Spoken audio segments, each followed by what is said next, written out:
के स्वागत बा। तो इहे आज गाना जवन आप लोग फर्स्ट बार में सुनी है, ई गाना बहुत बढ़िया बा और ई गाना के बहुत ट्रोल कइल गइल बा।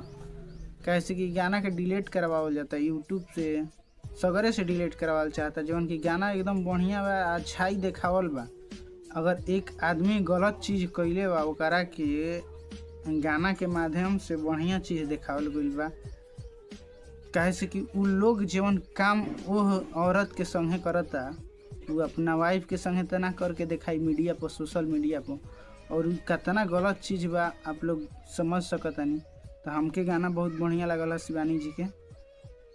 मिस्री नियन जिंदगी काहे नीम करेला,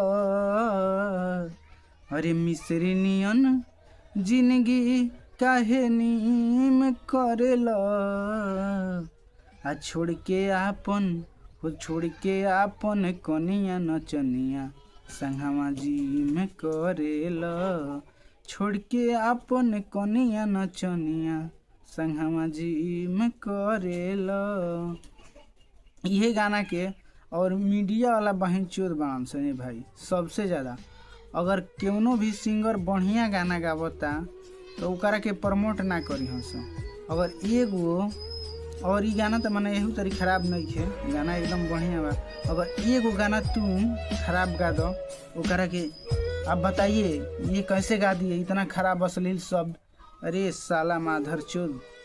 अगर यह जब बाटे तो अगर कोनो बंदा अगर कोनो सिंगर बढ़िया गाना गावता तो ओकरा बेरी जाके माइक लेके पूछो कि आप इतना बढ़िया गाना गाए हैं, आप बताइए और आपका व्यू इतना कम क्यों गया है, ये सब के बारे में पूछे। ये सब ना पूछी हम सब तो कुछ भी गा दिल बस।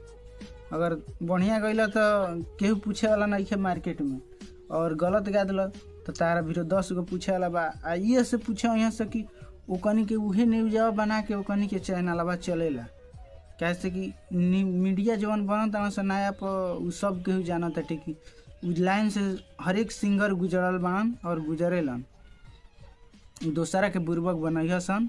एगो गोरखपुरिया भौजी के भी जाके रिपोर्ट ले ले बान सन, तो शायद एगो भोजपुरी के नाम ना धरम सिंगर हवन जवन कि अश्लीले गावेलन बहुत उहो।